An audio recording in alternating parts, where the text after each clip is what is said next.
right, so here we go, ladies and gentlemen. It is game number 1 of this best of 9 between mouz.MaNa spawning as our green Protoss here at the 8 o'clock position on Atlantis Spaceship. And his opponent here at the 1 o'clock is Team Acer.Nerchio. He is our red Zerg player. So there we go. Oh, yes, both these players are Polish. So I forgot about that. So they will more than likely be speaking to each other the entire time in Polish, and I do not speak a lick of that. Nope, I have no idea either, but that's okay because that just means it won't distract us from the game at hand. It looks like it's going to be either a Nexus First or a Forge Expand from our Protoss player. Not too terribly surprising on this map.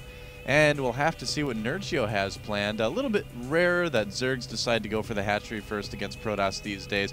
Probably more likely see something like a Speedling expand or maybe just pool first into hatchery. We'll have to kind of wait and see.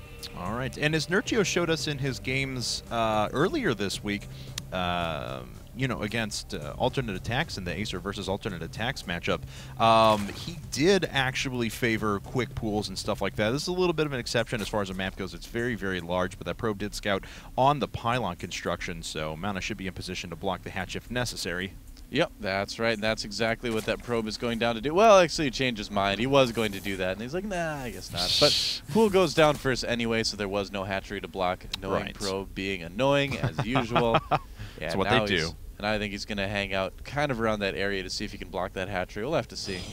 All right, and that is indeed a Forge expand coming out for MaNa. I want to talk a little bit about these players.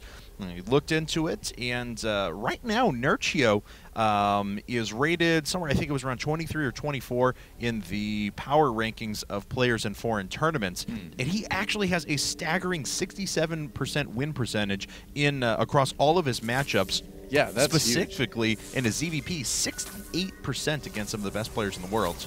Mortal Kombat! Oh! Wow. Bye-bye. Instantly gibbed both of them at the same time.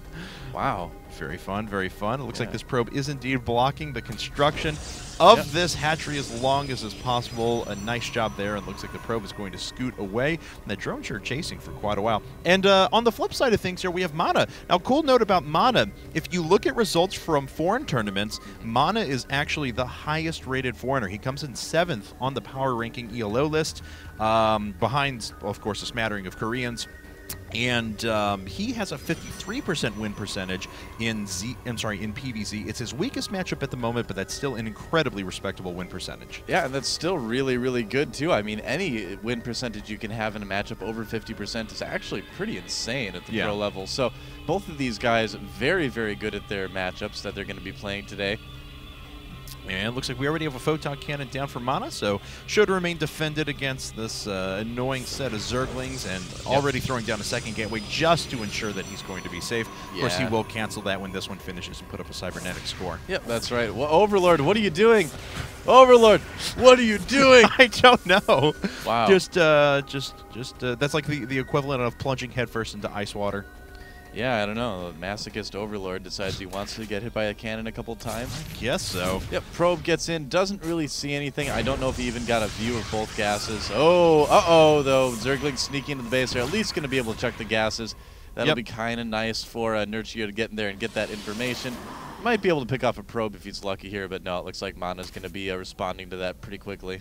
Yeah, I imagine he is. Looks like already sending out a couple of probes. Zergling has to run away, and then as soon as a couple of units come out. But that's still annoying. I mean, you designed it. That's why he built the second gateway there and canceled it when the first one finished so that he would prevent any links from running in. It is just exceptionally annoying.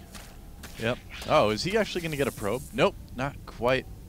Oh, wow. He's actually taking a super quick third, though. Yeah. It's actually 2/3 of the way finished. Now, Atlantis Spaceship, we're kind of past the point where we're going to be explaining the map every time we watch it. But just to note, your kind of pocket middle expansion, I don't know what you want to call it, this would normally be where you take a third. But if you decide to take a third here instead, you'd not only have 8 mineral patches and 2 Vespian geysers, but you also have kind of a hidden rich Vespian geyser sitting at the back. Yeah, that's kind of cool. I gotta say, I'm a little bit surprised that he's taking that third so quickly, where he saw those 2 gases. You know, he knows that there's probably going to be something coming out from MaNa pretty soon. You know, whether that's going to be a Stargate or something like out of a Robo or maybe some Twilight Tech, who knows. But, you know, I'm a little bit surprised by that decision. We'll have to see if it pays off or if he ends up kind of regretting that. Twilight Council, so that's actually the best scenario for Nerchio, really. If it was something like a Stargate, you know, he could end up regretting it a little bit quicker, but yeah, looks definitely. like Mana wants to go into some sort of Twilight tech. He is at least beginning the creep spread between the two bases, but, you know, as we pointed out, that is just a very, very long distance, so it would be incredibly difficult to reinforce with Queens. But yes, Twilight Council and third gas now just finishing up for Mana. We're going to see what he decides to dump his gas into, because he is building sentries after this, not just continued Stalker for some sort of Blink Stalker play. Oop, he's got to be careful there. That Stalker almost getting killed, but it does barely get away with 4 hit points left over. And yeah, +1 almost done already for Mana. Have to see if he, okay, it is going to be a Dark Shrine. All right, so going to put on some DT pressure. And that lair is almost finished up for Nerchio, so he should be okay with this. I mean, he'll at least be able to produce an Overseer. No evolution chamber, though, right? Nope, not quite yet. Okay, so he's just going to have to rely on lair tech. Yeah, he shouldn't really need it. Okay, well, let's see what's going on back at home now for Mana. The Dark Shrine's about 1/3 of the way done, and he's producing quite a bit of gas. There's 4 additional gateways, so 5 gate DT harassment. And, sorry, poor Zealot does get attacked. Yep, going to go +2 weapons already coming up. Yeah, I think this is the type of thing that he has a kind of couple options to transition out of. He could go from the DT harass into something like a, you know, 6 gate +2 blink timing or something like that. Sure. Or, you know, just 5 gate. He could also use those DTs for Archons as well and go for some sort of gateway Archon timing when a +2 kind of finishes up. We'll have to see kind of what he has planned for this. Oh, but that forward pylon, he might be able to sneak a DT or 2 in there, and if he does some damage, that could give him a nice little edge in this game. Definitely, and this map is so large that it's easy to hide pylons across the map, even if you have perfect map control, which Nerchio is close to having. He has control of both Xel'Naga towers. He has vision over his what's going to be his 4th. The bottom side of the map with Lings, Overlords floating in everywhere. Pretty much great at this time. Even then, it's pretty rough, because here comes a couple of DTs completely undetected. That's right, they're on the way, so we'll have to see if Nerchio kind of picks up on this. Doesn't look like he's seen him quite yet. No Overseers have been made. All right, well, DT's actually splitting up and moving into all bases. No, they have not been picked up on yet, nor have they run into any units to reveal themselves. And here come the DTs. Already in 1 Overseer is being warped in right now, but yeah, these DTs are going to get quite a few kills. Yeah, I would say so. You know, Overseers morph pretty quickly, but these guys are going to be able to kill a lot of drones. We'll have to see what the kill count is at the end of all this. 1 DT goes down. I would imagine the same thing is happening at the other bases. Yeah. No, that DT is still going to work here. Wow. 13 kills and actually continuing to increase. Ends up getting 14, as you said. This one has 6 on top of that. 20 workers have gone down right now. If we take a look at the worker count, 58 to 38 now in favor of Mana. Yeah, I mean, for 3 Dark Templar, that was a really good investment for Mana. And yeah, he is indeed going to go with Blink after this, sort of a Blink +2 timing. And this is going to be really strong, and Nerchio's going to have a hard time holding this off, because he's going to try to be redroning, but he might just have to, you know, make a bunch of units to try to survive it too. And in that case, that's going to put Mana even farther ahead. It's going to be, I don't know, it's going to be pretty rough for Nerchio. Now Mana is going to need to look at taking another base here, though, pretty soon, because he is, well, if he plans on it. We'll see. Oh, he's starting +3 weapons. Wow. All right. It is a very early investment into technology. It looks like he's going to clear out this space. Hopefully, like I said, he does take a base here in just a second. If that probe gets caught, that would delay it, but no. Yep, no sort of 2 base. All in from Mana, it looks like. Yeah, just a nice, safe way behind the DTs to ensure that your opponent's not going to have the strongest possible attack. I mean, this is still a lot of Lings flooding in right now. I mean, Nerchio really wants to try and end this game right now, but of course he would be able to produce quite a bit more without the loss of those workers. It's actually really good timing for Nerchio. Mana doesn't really have a lot of Stalkers out right now. Right. And I think the Zerg might be able to do some damage. Okay, well, the Roaches are surrounding this basically completely. The cybernetic score goes down. A lot of units are going to be able to flood in. Huge contingent of Zerglings is following this up. Yep, he's going to stop +3 weapons from finishing as well. No more Stalkers for Mana for a while either. All he can really make are Zealots and Dark Templar right now. Right. So that's not going to be terribly helpful. Looks like Nerchio is just going to be content with that and pull back. All right, so a lot of money being spent now on additional buildings, because this is going to get out of hand very quickly for Mana if he can't establish an expansion or he can't put on a little bit of economic pressure. Well, this will really help him out a lot. I mean, once his cyber core does finish, he's going to have, you know, more gateways up, so he can kind of get back into the game a little bit quicker this way, because he is going to have a little bit more money than he would want to sitting there. Right. Yeah. And we have a couple of pylons appearing somewhere because he is quite supply blocked now, but he'll be able to warp in a lot of units whenever that does happen. Has a lot of inked resources, as you mentioned. And there we go, finally. Adding on some immortals as well. And meanwhile, Nerchio just continuing to add on some roaches, trying to re-drone a little bit. He has taken his 4th base as well. He does need to be a little bit careful here. Some units out of position. They're going to try for a flank on these stalkers. Link is going to help out quite a bit. The force field's not doing a whole lot, though. Oh, no, these stalkers may actually be in a bit of trouble here. Yeah, definitely. And the Guardian Shield wasn't protecting against the first round of Zerglings that came through and actually disrupted more than I would have thought. But now the Immortal has joined the fight, and it looks like the tide of roaches is finally being pushed back. There's Blink as well.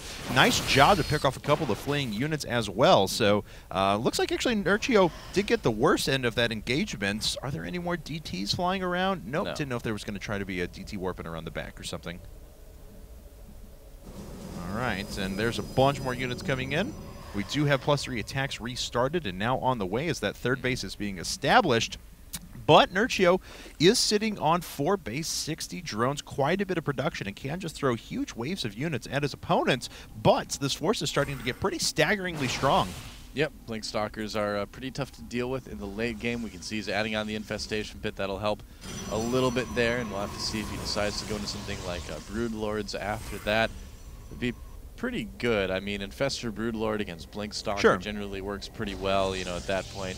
We'll probably see Mana add on some Templar Archives just to get Storm and things, but I may be getting a little bit ahead of myself. Trying to predict these guys a little bit too much, maybe. All right, well... kind of a weird PVZ, though. I got to say, this game is a little bit odd. Yeah, it is. And Mana has actually pulled ahead in supply. Those Immortals with that 6 range sitting at the back and actually hitting quite a few roaches. Now, the Zerglings pass on through, and they're going to try and attack the probes, but already a few Zealots are warped in, and with the +2 attacks, are going to dispatch of those units quickly, and Nerchio has lost his entire force, now sitting back 30 supply under his opponent. Yeah, it doesn't help quite a bit at all. Hive and Aspire on the way, so it looks like he does want to go into Broodlords at some point, but is he going to have time? That's the question, because that is a large, scary +3 weapon Stalker army coming across the map right now. Those Immortals are going to be so helpful as well. I'll have to see how far Mana wants to push it, but he can do a lot of damage with this. Yeah, I mean, just denying these creep tumors right now and cutting the link in between the bases would be enough, because this base would basically be forfeit then. But here comes Mana pushing his way out. That's not really a lot of forces up for Nerchio, and that is all he's got. He's waiting on these 7 Infestors to pop. Yep. Oh, no, a lot of Overlords getting caught by Mana. This is going to really, really supply block Nerchio. Look at that, 128 over 96 right now. A little bit of an attack here, but yeah, I don't think Mana's going to have any trouble at all holding this off. Yeah, very, very well played out of him. The Infestors have popped up, and they're starting to chain Fungal, but with no support, they have nothing to attack those units as they're pinned down. And Mana is kind of, role reversal right now. He can just kind of throw swaths of units at his opponent, and there's not really a lot that Nerchio can do about it. Those very, very expensive Infestors are all dying. Yeah, there are a lot of links coming out, and those Stalkers have taken a lot of damage, but it's just too little too late here for our Zerg player. I think we're going to see a GG from Nerchio fairly soon. Yeah, I definitely agree with you. 2 bases are about to fall at the same time. A couple more units did come out as one infested Terran pops up and goes, "Hey guys, I'm here!" Oh, nice. All right, we did get 1 Terran in the Fight Club at least today. GG for Nerchio. A little bit of a face there as well.